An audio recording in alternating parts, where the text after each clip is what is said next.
Welcome to Scrolling to Death. Today, I'm joined by an amazing mom and now a friend, Tammy Rodriguez. Hi, Tammy. How are you today? I'm doing well. Thank you so much for having me. I'm so grateful to have you today. And thank you for being open to having this conversation. We're really here to spread awareness about social media harms through your story. But first, I would love to just get to know Selena, or Bina, as you call her. So what was she like as a kid? What was she into? Well, as you said, her nickname was Bina. From day one, literally when she was born, was Selena Bina, which then had many variations, like I told you, Bina baby, many variations. Yeah. She was a very spirited child, very happy, always wanting to know what was going on at all times and being in the middle of it all. She loved teaching. She loved helping her friends. Right from when she was a little girl, she was in preschool, I can remember. And if the teacher would try to leave the room, just to bring someone to their bathroom or whatever, here's Selena over with the babies, trying to feed them or trying to teach the class. We have video of her sitting in the teacher's chair, dictating everything to all the kids. She couldn't have even been 2 years old at that point. Oh my gosh. Yeah, she had her knee-high Converse on, and I mean, she right from day one, she was just always stylish. Mm-hmm. It just added to her spirit. She showed it in so many ways, between how she would wear her hair and how she would dress. I mean, outfits that we would never put together, she would put them together and rock them. Oh my God. Isn't that interesting? Some kids just get it and some kids have no clue. It's so true, yes. And she was one that whenever we went anywhere, she had to match. She had to be how she wanted to look. Oh my gosh. Yeah, so she had that side to her, that very forward side. Mm-hmm. What were her hobbies? Did she play sports or she into dance? What did she like to do? She was into dance. Mm. Yeah, she started dance when she was, I want to say, about 5 or 6. Mm-hmm. And in her second year or third year of dance, they had asked her to do a solo, or she wanted to do a solo. And she got up there and she did her solo. She did, it was in memory of Selena, the Mexican singer. Oh my gosh. And it was absolutely beautiful. Everybody was in tears. Oh, well, do you have that on video, Tammy? I do, Oh, yes. great. So thankful for that video. That's beautiful. Yes. Yeah. So when did Selena get a smartphone? I got it for her when she was 9. Mm-hmm. And that, is one regret that I have, I will say. She got it because, of course, I should say it started with a tablet, as many kids start with when they're younger. Yeah. And, she would go on there and watch videos, whether it be on YouTube, the kids unboxing or, Mm-hmm. Playing the kids' games on there, the Barbie games, or watching the Barbie videos, things like that is what she had it for in the beginning. Mm-hmm. Yeah. Yeah. And Tammy, I wanted to share first, though. Mm-hmm. I hear and speak with like thousands of parents, and that is a normal age to give a smartphone these days. That is a normal thing to do, to have your kid watch videos on a tablet. So you weren't making a decision that millions of other parents weren't making at the exact same time. Right. So was she accessing social media? Like, when did social media access start? Was that on the smartphone or was it on the tablet? That was on the smartphone. So that was a little bit longer, a little into it. Mm-hmm. Because on the tablet, really, it was a pretty basic tablet, didn't have much storage on there. Mm-hmm. So really all she could do was watch things and stream.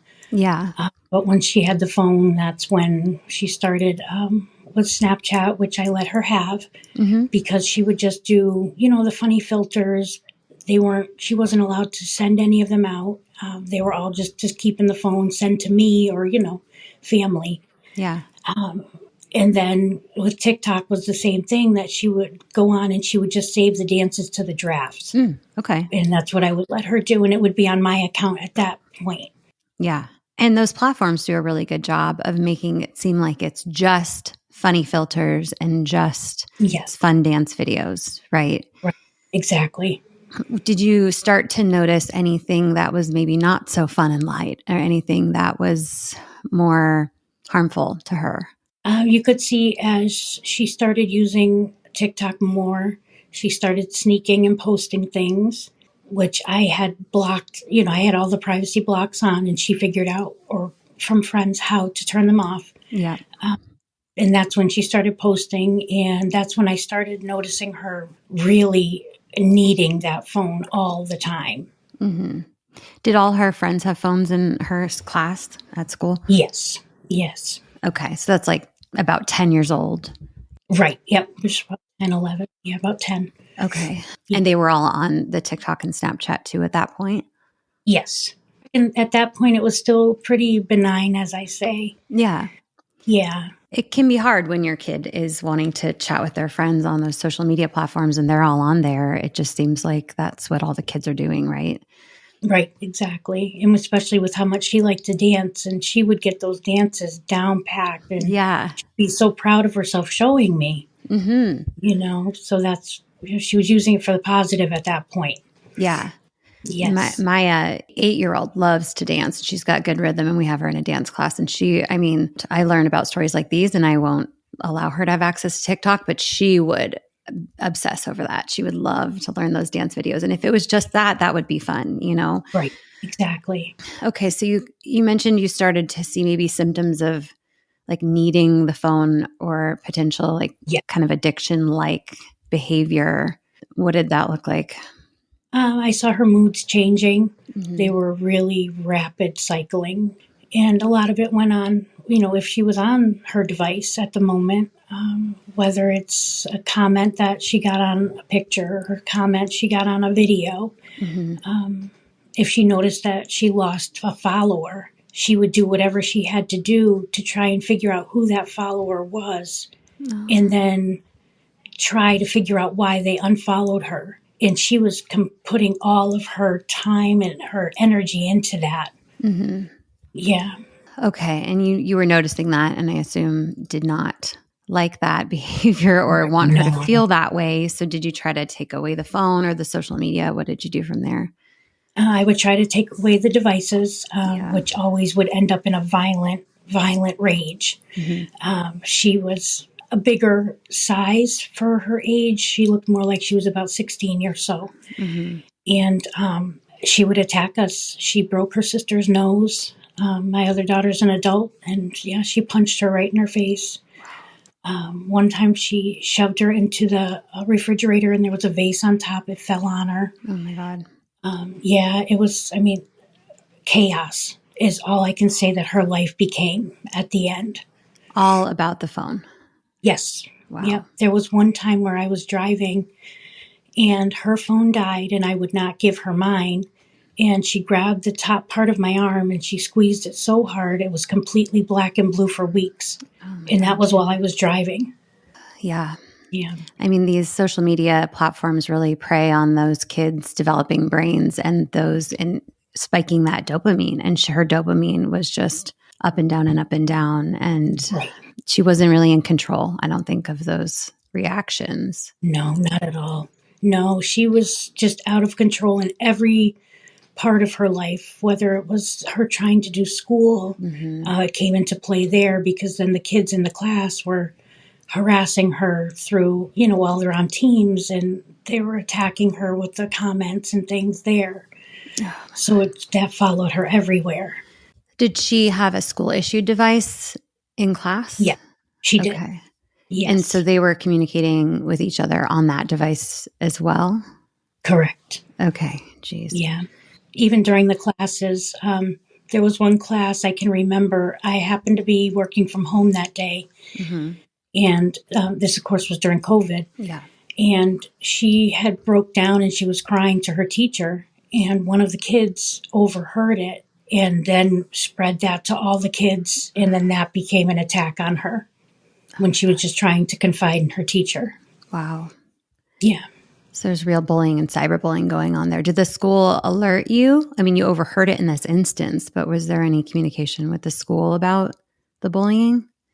There was some back and forth. The worst bullying started after she stopped logging into school.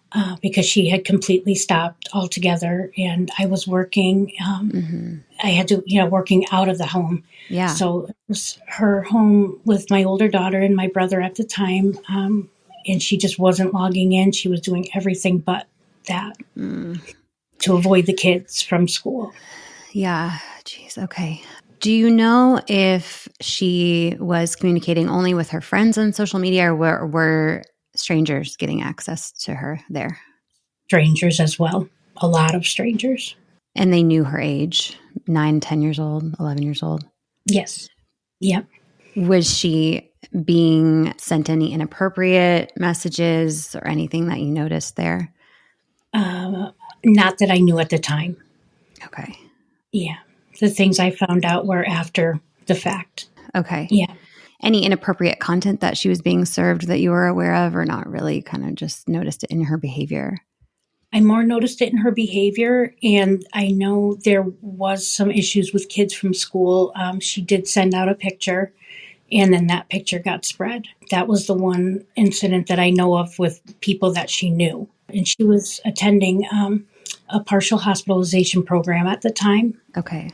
Okay. Was she solicited for that image by a stranger, or what happened there?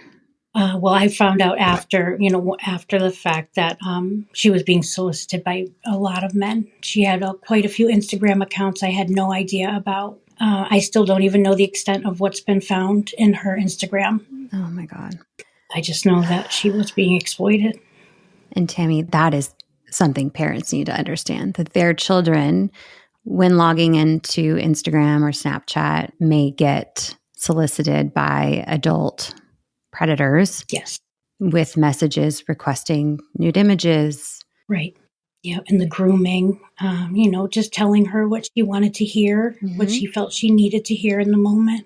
And this is an adult speaking to a child. And we teach children to respect adults. And so it's confusing for children on these social media platforms. Like and it's an adult telling me something, I must trust an adult figure, right? It's confusing. It is. It really is for them. Tammy, so if you can share kind of what this all culminated to. Sure. So, like I was saying, the last 2 months of her life were complete chaos. She did have a hospitalization. She was in there only for 2 weeks, I believe it was. She went back to the partial hospitalization. One of her therapists there actually had said to me at that point that she had the worst case of social media addiction she'd ever seen. And this is before I even knew that that was a thing. Right. What year was this? It was 2021? This was 2021, yeah. Right. Okay. Yeah. Wow. Yeah. So, she was in that program, and there were things coming out that she was just changing. She was changing so much. And then she stopped going to that program. She wouldn't go on the bus when they would pick her up. It just kind of, like the last couple of weeks, just again, kept getting worse and worse. Her behaviors, she was walking out of the house with barely anything on. When I would pick her up from her friends, she would come out with, these little shorts on, little shirts, and I would have a fit, and that's how she felt at that time. She was supposed to portray herself. I would get calls from parents. One time she was running down the railroad tracks with no shoes on, with the train coming. She was jumping in a river off of a boat dock. She was doing such harmful behaviors, and just it didn't even faze her at all. We were a very, very open family. I mean, we talked about any and everything. I mean, sometimes more than I wanted to hear. But, she would come to me with everything else. But those last few weeks where I didn't have any idea what was happening, just chaos. So it was a Wednesday, July 21st, 2021. I had been texting her in the morning. Things were fine. She was supposed to have gone somewhere with my parents, and she didn't go. And my last text to her was around 12 something, and she hadn't responded, but that wasn't unlike Selena at that point. So when I got home from work, I was still trying to contact her to see if she was at her friend's, if I needed to pick her up, and no response. So when I got home from work, I went to put something in the refrigerator, and I saw her legs in the living room, and she was gone. She had taken her own life at 11 years old. I'm so sorry, Tammy. Thank you. Thank you. It's just indescribable, that feeling when I walked in that door and saw her. It's a moment I'll never forget. It's always going to be there. Mm-hmm. Unfortunately, my older daughter was home, but didn't know that Selena was down in the other room. Mm-hmm. And, just the rest of it is like a whole different life. My life before that moment and my life after. Mm-hmm. Mm-hmm. I hear that. I hear that a lot. Yeah. And Tammy, when I talk to experts about this social media addiction stuff, it's all about the communication. And you said you were open and you guys talked about it. And so it leads me to have somewhat of an understanding of how harmful these platforms can be for children, how manipulative, how it can mess with their brain and really change who they are. And that's what you saw. Yes. And, I was having a discussion, with some of the moms that you've also met with in the past. Yeah. And there was a question about if the device was found with our children when they had passed away. And Selena, I believe, is the only one that did not, out of our group, that did not have it with her. I believe she tried to hide it. The police couldn't find it. And after the ladies had brought up that discussion the other day, I thought about it, and I had to kind of physically go looking for the devices. Okay. And I think it's because she knew what was on there. Right. So what did you find out after? Because usually after this, they do a search on the devices. Was there anything that surprised you that they found? The police actually had not done anything with the devices. So her iPad was not working. She had broken the jack, where you plug it in. She would have me, I can't even tell you how many chargers I bought. She would put them in and she would do this with it and they would break because she thought that it was the cord, not the outlet. So the school had fixed it for us. But then it was once I got involved with Social Media Victim Law Center, they were the ones who took the devices and did the searches on there. And unfortunately, the iPad we have not been able to get into. Oh, wow. Because she had changed her password. An episode that I'm releasing tomorrow, so it'll be out by the time this comes out, is talking about iPhones and Apple products. And Apple loves, privacy. Adults should have privacy when it comes to their devices. But the point is that Apple devices were not made for children. And so when it comes to the fact like your child's using an iPad and you can't even get into it, there's no way to get into it to be able to find out what your child is accessing is wrong. Yes, it is. So Tammy, in 2021, you filed a wrongful death lawsuit against Meta and Snap Inc. To hold each accountable in the death of your 11-year-old, Selena, alleging that the defective design and negligence and unreasonably dangerous features of their products played a part in her suicide. So how's that lawsuit going? Where are we at right now with that?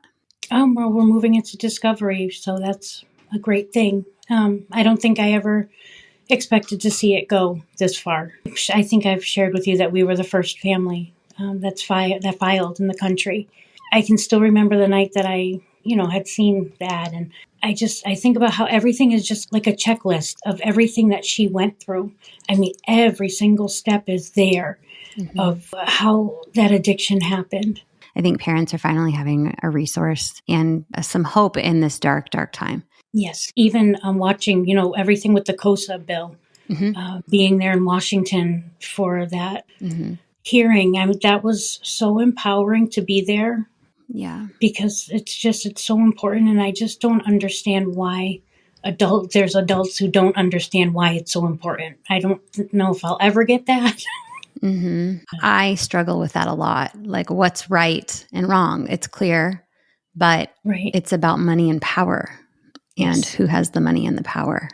Yes. It's just very discouraging that that's what the world is. But I'm hopeful that right will prevail when it comes to kids' online safety and legislation around that. I agree. And it's cases like yours, and you're doing this, you are pushing on this, that are making the changes and that are opening people's eyes to the harms and that are reminding us that it's normal kids that this is happening to. Because I think a lot of parents hear about these harms and just obviously think, not my child, my kid's smart, wouldn't fall victim to things like that. But Right. every parent I talk to, it's my kid was normal, my kid was beautiful and smart and kind, and this can happen to anybody. It's so true. It really, and when the parents and I talk about things and we talk about our kids and they all sound so much alike in their personalities and in their spirits and, and then they all just kind of dimmed out. That's how I look at it, that their lights were dimmed, by the internet. We as parents have a lack of control when we hand over these devices. We either lose our children to the platforms just emotionally or sometimes literally, like in Selena's case and all these other children. Right. And I try to empower parents to keep some control when it comes to these devices and delay. And, there's lots of advice, but is there anything that you specifically have learned and you'd want to share with parents who are listening around devices and parenting and all this? Well, timing actually is really good. Last night in my town, they had the first of a 3-part series, and that's what it's focused on is the social media addictions and harms. So I was very honored to go, to be invited to it. And, of course, it's hard to sit there and listen to it, but it's also important to me to be there for those other parents who are going through it now. Yeah. And unfortunately, I left more of them with fear, but it also left them with an education about what's really going on. And that's what my purpose is in doing all of this, right from the beginning is I just want to educate people. So, it's their choice if they remain ignorant as to why we're doing this, because they can't say that the education isn't there. Right. No. And I think that fear or that judgment feeling that they may feel is just the first step in them coming around and thinking differently. Because now the next time that they hand their kid a device or have any of these experiences, they're going to think about you and they're going to think hopefully differently over time. So it can feel discouraging sometimes too for me when I talk about these things and people are like, oh, you're just like everything's a disaster or something like that. But it's really just the truth and it's the real stories and it's hard to hear, but we need to hear them. Yes. Yep. And that's why I tell the story, as hard as it is. And I know people judge me because I tell her story, but that's what I'm going to do. And I will do it forever. I'm her voice. Oh, Tammy. All of us are her voice. And I thank each one of you for being part of her voice, giving me the platform to be able to spread her story. Oh, you should feel anything but judged. That is deplorable that anyone would feel that way. You are doing so much good in sharing the story. All I can think is that you're a warrior and you're a hero. I'm really in awe of you and all the parent survivors who have taken grief and turned it to strength and a drive to help other families avoid a tragedy like this, because no one should have to experience that. Right, exactly. Even after I've done some other interviews and things, I've had kids that reach out to me on Facebook and they'll, not kids, but like teenagers who have thanked me for speaking out and telling her story. There's kids who said, their sister was having the same type of symptoms or situations and they went to their parents because they saw the interview or those are the reasons I do this. Tammy, yep. And even if just one kid reached out or one teenager reached out to you, but you really are making such an impact and everyone needs to hear the story and just know Selena because she was important and her story is important. I wanted to share one funny story with you about. Please. I had shared it with someone this morning and I said, I have to say it today in the podcast. Okay, good. Yes. So this is about how Selena's spirit was. Okay. It's going to show you both sides in one story. So it was a freezing cold night and we're driving near my parents' house and there's a homeless man standing at the corner with a sign. And Selena had such a soft spot in her heart for homeless people. So she's like, Mom, you got to go around. You've got to turn around. He's freezing. We've got to go back. And I'm thinking, what are we going to do? How am I going to help him? She offered my coat, not her own coat, which would have fit him as well. And she offered mine. And how was I going to say no? So you're taking off your coat in the car. I took it off and handed it right out the window. Tammy, that's so sweet. So that's a story about how I want people to remember Selena. Yeah. Oh, that Yeah, is so sweet. She's so kind. And you're so kind for being like, okay, I'm just going to give it to him. exactly. Oh, Tammy, thank you. I'm so grateful to have gotten to know Selena today. And I really thank you for having the strength to share today, Tammy. A lot of parents are going to hear this and get to know Selena and hopefully make some positive changes in their own families. So thank you again. Thank you. Thank you for listening. Of course. Yes, I appreciate it.